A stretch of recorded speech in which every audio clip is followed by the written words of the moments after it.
Welcome back, my friends. Today we're going to be reloading some 223 Remington here. I've got some blemished Sierra seconds. These are 55 grain hollow points. Ooh, fancy. I'm going to be using the end of a bottle of 4064 here.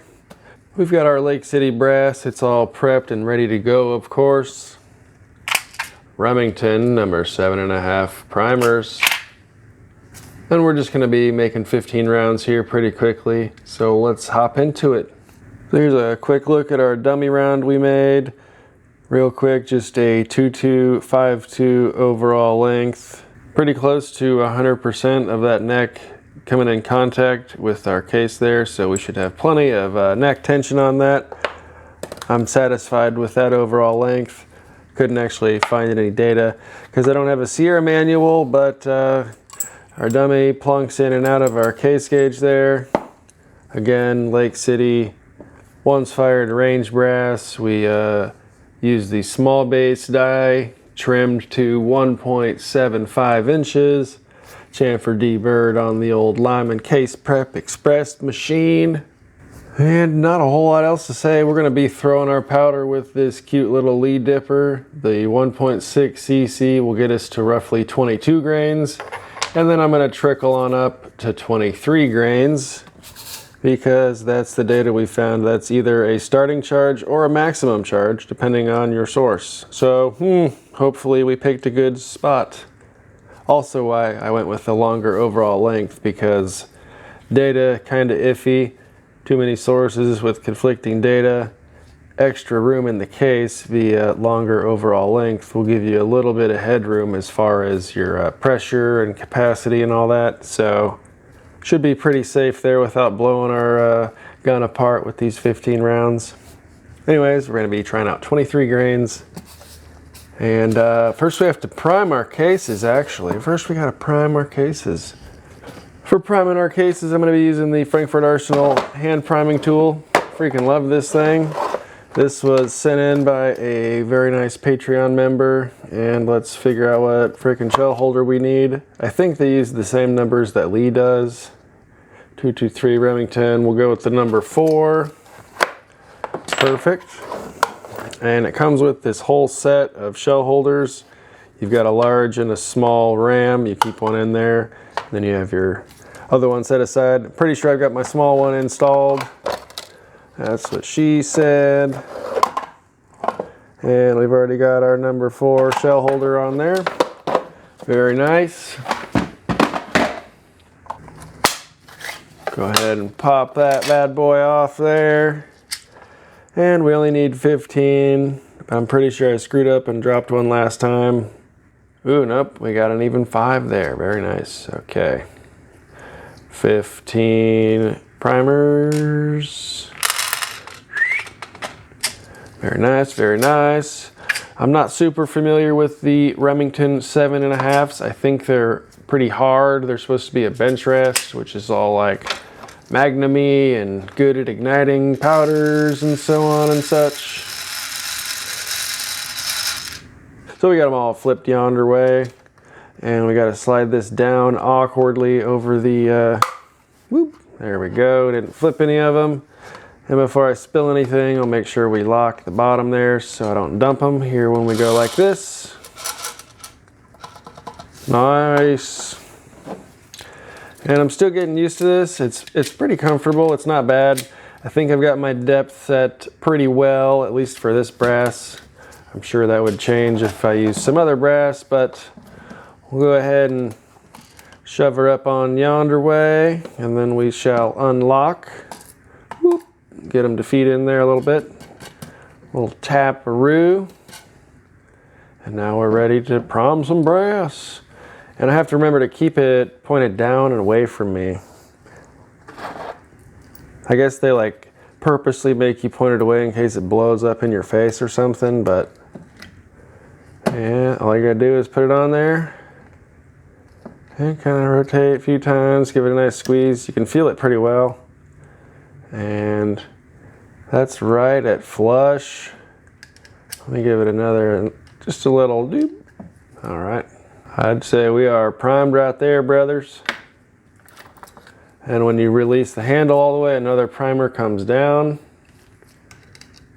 So, there we go. Oh, shoot.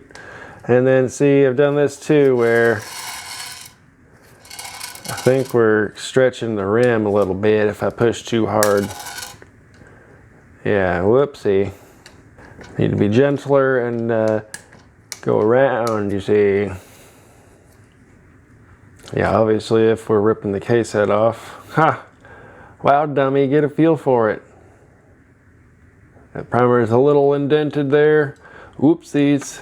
So let's try this again, be a little more gentler like. I don't have the feel for it yet. Okay, we're good, we're on. And a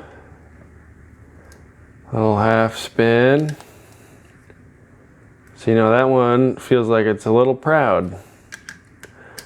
So I don't want to quite gorilla grip it. Just barely, okay.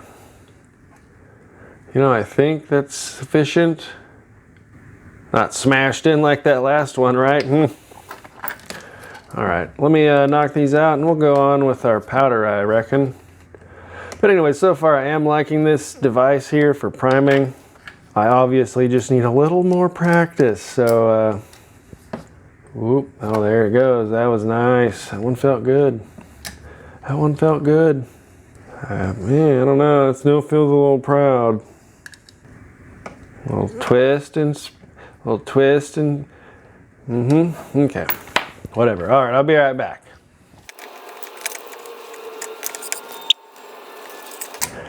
Alrighty, last one there. And yeah, my problem is I'm just freaking squeezing too hard. So yeah, I got a feel for it. Much more better now. Towards the end, we're now primed up. Now we can talk about powders. Okay, so time for powder now. Again, IMR 4064. This one's a freaking classic.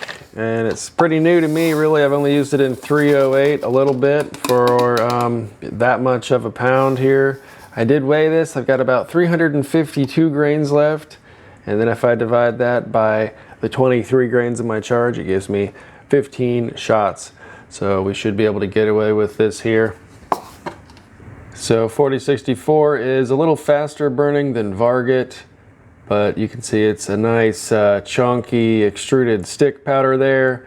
Very nice, okay, although it's not going to flow very well out of your powder measure or your Uniflow or your whatever. But this little scooper I'm going to be using should work just fine. And then the trickler, you know, whoopee, I'm only doing 15, so let's do it.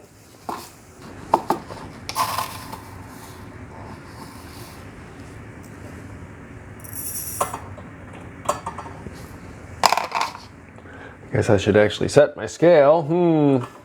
We are zeroed. And there's 23. And this should be pretty easy because one scoop is about 22 grains. Oh yeah. And that's what roughly 23 grains look like. Let's double check up on the old electronical scale. And would you look at that? It's it's trying to choose. Yeah, let's go with 23. There we go. Good scale. I'm using this Frankfurt Arsenal funnel kit. I freaking love these things. These are nice and heavy. They sit on your case. And so my next move is going to be to get a nice loading block so they're not wobbling around. But this doesn't have any static. Your powder just flows right through. It will bridge though if you dump it like it's hard, like if it's with 50 grains or something silly, but you just bounce it off the side and it falls in with no issues at all. Let's check our case fill on 23 grains. I think it was noted as a compressed charge. Yeah, dang, we could be, depending on how far we seat it. But again, I think we're out far enough. That's not going to be contacting our bullet. We'll probably be at 95-ish% case fill. Should be a pretty good consistency there. Let's go ahead and seat this real quick and see how we look. So we're already dialed in with our dummy round we had earlier. So this should be about 225, somewhere right in there, which is good for your magazine length, and it'll definitely fit in the bolt gun as well. Heck yeah, that's freaking beautiful there, brother. Go ahead, check our case gauge. Yeah, very nice. I'm not gonna worry about crimping this one. I'm just gonna shoot these through the bolt gun. Shouldn't have any issues there. I like that nice hollow point. These are actually fairly consistent for blems, although you're always gonna have a little variation with the older style of hollow points. And if we shake it around, you can hear there's still room for a little more powder, and we're not quite compressed yet. All right, cool. Let me weigh out a few more of these. Get back with you if anything interesting happens.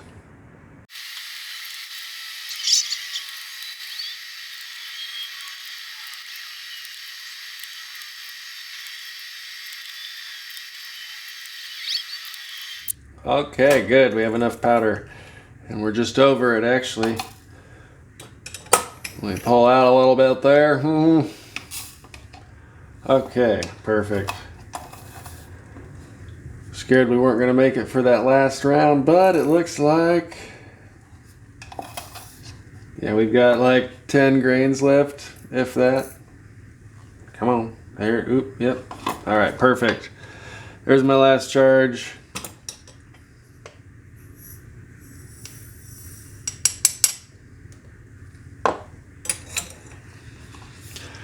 And that's what we have left. So that's the little bit of powder we had left. Talk about cutting it close there, fellers. Anyways, I'll put this little bit into my next pound, and I'll consider that not mixing lots, because this, 2 or 3 grains here isn't gonna mix up the other lot that much. So we'll make sure that gets incorporated in there nice and good like, but nothing to worry about. And yeah, there we go, nice. And then before we seat our bullets, we're gonna double check, make sure we charged all of our cases here. And they look good. They all look pretty consistent. Nothing's overflowing and none of them are empty, so go team. And we'll just take a second to seat our bullets. Before we seat our bullets, it sometimes makes handling them a little easier when you're moving back and forth between your loading block and your press with your seating die and all that. You just grab and go rather than fumble around or perhaps spill powder while you're moving around. But right now, if you're a dummy like me, you have a risk of just smashing your hand into the whole tray and knocking that all over the place. So that's also a risk. But anyways, we're almost done here. And we almost got them all without screwing it up.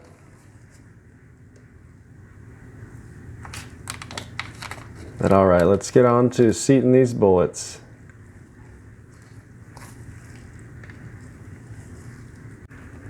All right, so now that we've seated our bullets, we can seat our bullets. And we've got our seating stem set up since we already made our dummy round. And you guys know I like to give her a good half or quarter turn and give it a second seat there, just to make sure it's concentric and seated all evenly around. Let's go ahead and measure this and see how close we are to our second and first ones.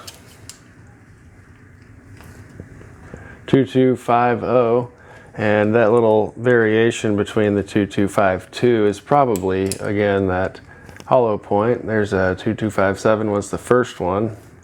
Let me run it again, see if it even changes. I doubt we will. There we go. So this was the first one we did, yeah, 2257. And then the one we just ran,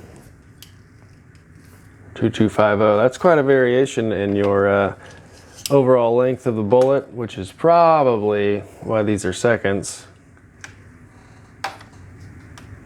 What if, when I go to shoot them, I put them in order of overall length that they end up with? Because obviously if I had a comparator, we could measure, that more consistently. But when your bullets have 7 thousandths of overall length difference, that could cause some issues in flight, you know? Which again is probably why they're seconds or blemishes. I doubt Sierra would put out something that inconsistent. But I don't know. They are looking mighty fine. There's no weird marks or anything like that. It just seems like they have a little variation in their overall length. So let's make sure my calipers are cleaned off. Ain't got any goop out of there. Then we'll make sure we're zeroed. Okay. And we're at 22555, which is perfect for me. You know, that's just mighty fine. I'm just maybe testing the powder here. See what kind of numbers we get on the chronograph. If we're able to run it that day, you know, if we take it out. Or to see if it groups at all, see if it runs an AR, depending on what I take to test it with. Who knows? I just got 15 rounds here to play with. What do you guys want to see? Do you want to see this in the bolt gun? Or would you rather see it in the AR? You know, I bet we could even do a 5-shot group with one, 5-shot group with the other, and then whichever one's better out of those two, confirm it with the last 5. Is that maybe an option? Does that sound like a fun test? That could be interesting. And we could test the 20-inch barrel length versus the 16-inch barrel length, you know, the chronograph numbers on that. That could be an interesting test. And I'm using the Remington 7.5 primers. Picked up a brick of those not too long ago, so depending on how the pressure signs look or whatever, we could work up from there, because the 2 sources I have conflict with the 1 source, and the 2 sources go over 25 grains, whereas the 1 source maxes out at the 23 grains that we picked here.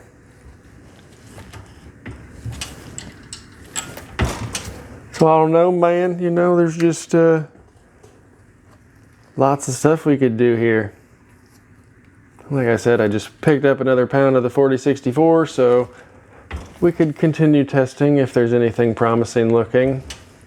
And I'm prepping a whole boatload of this Lake City brass, so that'll always be consistent from now on. I'll basically just always have Lake City to use instead of Winchester for this test or Federal for that test or whatever.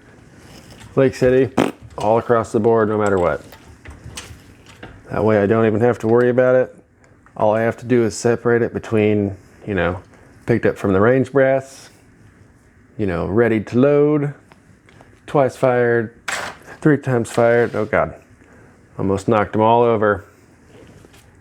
That could have spilled the powder if I didn't have my little bullets seated on there before we seated our bullets.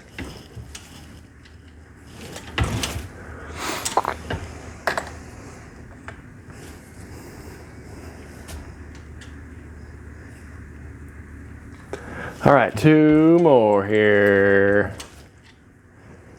Yeah, sometimes I like to give a little shake just to listen. See how consistent they sound, you know, with the shaker test. And then our last one here, we'll go ahead and measure him just to see.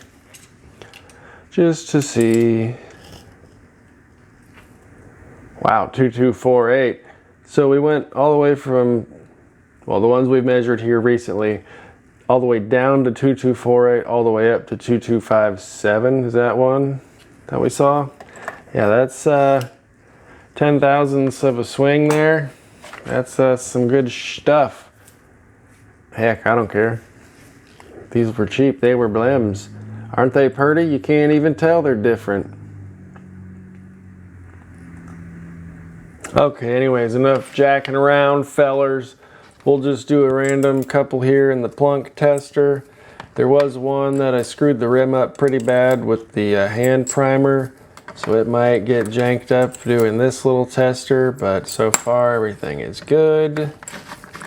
Let's give that a try. Okay, yeah, I don't remember which one it was, so I guess, okay, yeah, that one barely stuck, but it's totally fine. That'll work.